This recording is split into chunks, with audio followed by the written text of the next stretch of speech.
est-ce que Joe Biden a raison de vouloir faire pression sur Volodymyr Zelensky pour qu'il revoie à la baisse ses ambitions et qu'il fasse un pas vers la paix? C'est ce que disait le Washington Post ce week-end, en disant qu'il faisait pression pour qu'il entrouvre la voie de futures négociations, avec une idée, c'est que au bout d'un moment, les alliés de l'Ukraine peuvent aussi se lasser, que le soutien peut s'amenuiser.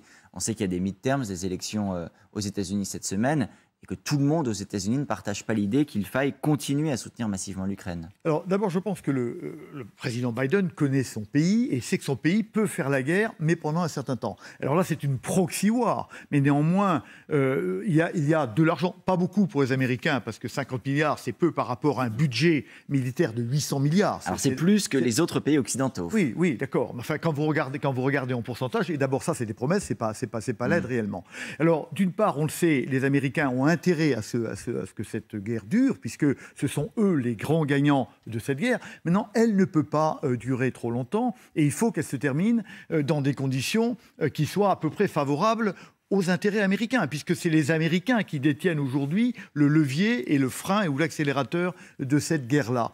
Et aujourd'hui, on se rappelle, c'est Economy Stupid, c'est l'économie qui fait les élections américaines. On voit bien que le président Biden est dans une grande difficulté, qu'il peut perdre la Chambre des représentants, voire le Sénat, dans la nuit de mardi à mercredi. Et donc, lui sent bien qu'il a intérêt à ce que ça s'arrête. Et au fond, il a déjà obtenu ce qu'il s'est mis à rechercher depuis le début du mois de mars, c'est-à-dire un affaiblissement et un éclatement de l'Europe et un affaiblissement profond de l'armée russe. Donc, je dirais que ses objectifs stratégiques à lui sont atteints. A-t-il lui-même vraiment d'idées claires sur la frontière à établir entre l'Ukraine et la Russie? C'est pas vraiment son problème. Son problème, c'est qu'il a déjà obtenu un certain nombre de choses et que maintenant, il devient contre-productif pour lui que cette guerre continue. Cette guerre, elle est faite sous direction américaine, globalement, du côté occidental. Comme d'habitude, c'est la politique intérieure, domestique américaine qui conduit les guerres, comme elle a conduit la Deuxième Guerre mondiale, évidemment. La Deuxième Guerre mondiale a été organisée autour des élections de mi-terme de novembre 1942, d'où le débarquement en Afrique du Nord, et les élections de plein terme de novembre 1944, d'où le débarquement de juin 1944. Donc c'est comme d'habitude, si vous voulez. C'est pour ça que ce qui est flagrant dans ce conflit, c'est le manque d'Europe. Nous ne savons pas. Et on voit bien que c'est le président Biden qui dit qu'il faut arrêter. Ce serait à nous de dire, nous, Européens... Parce que c'est notre sol. Mais attendez, c'est une guerre entre Européens, en Europe. Et c'est nous, d'une façon ou d'une autre, qui allons pâtir ou pas de la fin de cette guerre-là. Mais l'Europe n'a pas de vision. L'Europe ne sait pas ce qu'elle veut. Et pourquoi ? Parce que cette guerre en particulier a complètement divisé l'Europe entre les jusqu'au-boutistes qu'on connaît, les pays baltes, la Pologne, etc., qui sont eux-mêmes inquiets de la menace russe parce qu'ils se sentent directement visés. On comprend très bien. Et cette guerre, plus cette guerre continue pour eux, plus la machine russe se casse dans la grande machine à broyer les armées qui est le front russo-ukrainien, et moi, eux-mêmes ont à craindre la Russie. Donc on voit bien que les intérêts des uns et des autres sont totalement divergents. Et la grande difficulté derrière cette affaire-là, c'est que l'Europe n'a pas de vision d'elle-même. Mais qui devrait le faire? Vous parlez là de la présidente de la Commission européenne, du président du Conseil européen ou des dirigeants, des chefs d'État et de gouvernement, Emmanuel Macron, Olaf Scholz? Écoutez, je ne sais pas qui doit le faire. Mais en tout cas, ce qui est important, c'est qu'enfin, il y ait une prise de conscience de l'Europe, qu'elle a des intérêts à défendre, qu'elle doit être, dans cette guerre barbare et terrible, un acteur géopolitique capable de vouloir ce qu'elle veut. L'Europe ne sait pas ce qu'elle veut.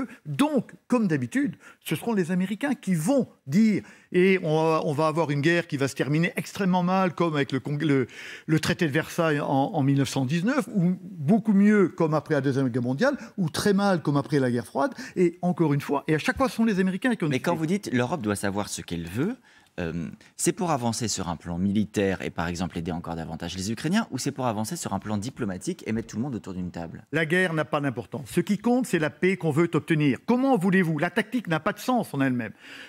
Ce qui est important, c'est de savoir quelle sorte de paix. La guerre, normalement, est là pour produire un état de paix meilleur que le précédent. Là, elle nous est imposée. À nous de savoir quelle paix nous voulons en Europe pour demain, quel grand système de sécurité voulons-nous mettre en place pour que la paix soit capable de durer plus des 30 ans qu'elle n'a duré depuis la chute du mur de Berlin. Je voudrais vous entendre également sur l'Iran. Hier encore, Volodymyr Zelensky a discuté pour le coup avec la présidente de la Commission européenne en lui demandant d'augmenter la pression sur Téhéran. La semaine dernière, pour la première fois, l'Iran a reconnu avoir livré des drones à la Russie, même s'il dit que c'était avant le début du conflit, même s'il dit que c'était en quantité limitée, sans savoir quel serait leur usage. Est-ce que l'Iran peut aussi aujourd'hui livrer des missiles? Et le cas échéant, quel type de missiles serait utile pour les Russes sur le terrain? Écoutez, l'Iran a choisi son camp.